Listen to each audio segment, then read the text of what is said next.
नमस्कार दर्शक बंधु जय जगन्नाथ। आज तोरी पाई आपण मैंने देखा पाइबे कि चिक्की पाई निधि आज कामिनी अगस्त्य मुहरे रोकठोक जवाब देती। कामिनी चिक्की को कहे कि ना मो राम या चिन्ही ना मो राम सहित यार किसी भी संपर्क अच्छी ताहले कौ अधिकार रही। निधि कहे कि ए घर बोहूर अधिकार।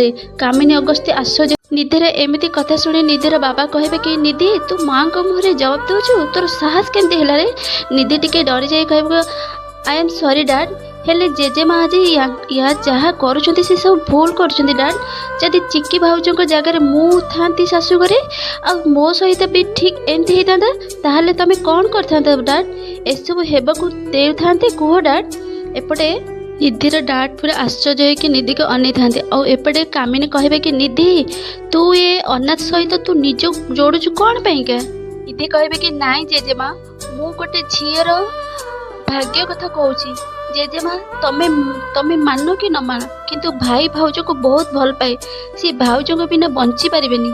एबे तो भाईर किछि भी मन नहीं हेले जेजेमा आमर तो समस्तंकर सब मन अच्छी ना ताले केमिति आमे भाउज को ए घर बाहर करदेबा कह ना मु एमती हबाकू देविनी। निधि टिके रागी जाती तापरे कामिनी अगस्त्य निधि कथा शुणी बहुत रागी जाती आ निधि कहीकि निधि उपर को हाथ उठेबा आसला बेलू ठीक से निधि शिव बाहरी कामिनी अगस्त्य को अटकाती आ कामिनी अगस्त्य आश्चर्य हो शिव को अनै था। निधि कथा शुणी पुणी कामिनी अगस्त्य मुंडे पोक चढ़ी जाए और पुणी चिक्की कहे कि एठी सब जहाँ होना सब तोरी पाई होची तेबे ए मुहूर्त ए घर तू बाहर जा एमती कही कामिनी चिक्की को पेली दियंती आ ठीक से जशोदा आसी चिक्की को धरी पकाती आ जशोदा कहे कि तू ठीक अच्छु ना माँ। चिक्की कहे कि हाँ मो मु ठीक अच्छी। एपटे रोही जशोदा को देखी कहे कि हाँ हाँ सी तो पूरा ठीक अच्छी हेले तापाई ने ए घर कहीं भी ठीक ना स्पेशल करी राम।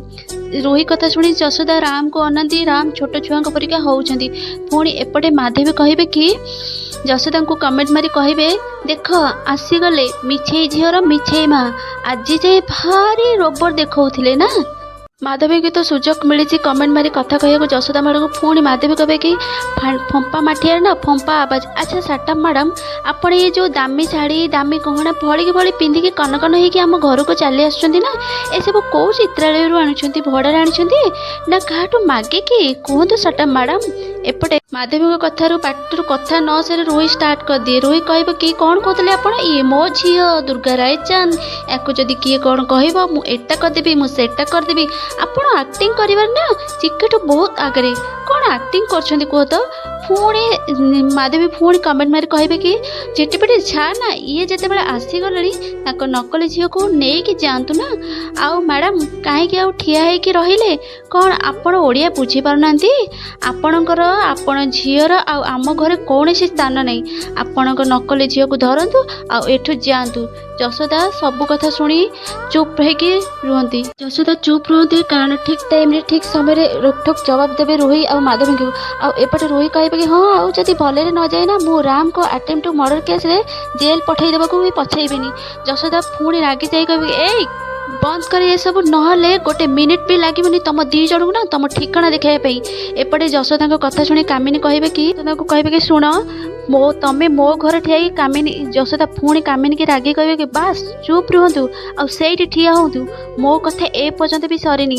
पुणी जशोदा रोही को कहे कि ए कौन कहते तू अटेम्प्ट टू मर्डर केस रे पठेबू मो झील को जेल पठेबू तो हेले तू तो भूल कथा समस्त को कहीचु ना नाई तोर ए आई को कहीचु तू क्या को मारिया चाहूलु जंगल भितर केमिति मो झील को चोरी मारी झीलता जाली देवाई तू बसीलु ना नाई तू कहीचु ना नाई। दर्शक बंधु जशोदा रोहीर किसी राज खोली रोही कौन घर लोक समस्त कहीदेव से चिक्की सी जंगल में पोड़ी जाली मारी आपण मानू कौन लगुच आमको कमेंट माध्यम निहाती जनातु।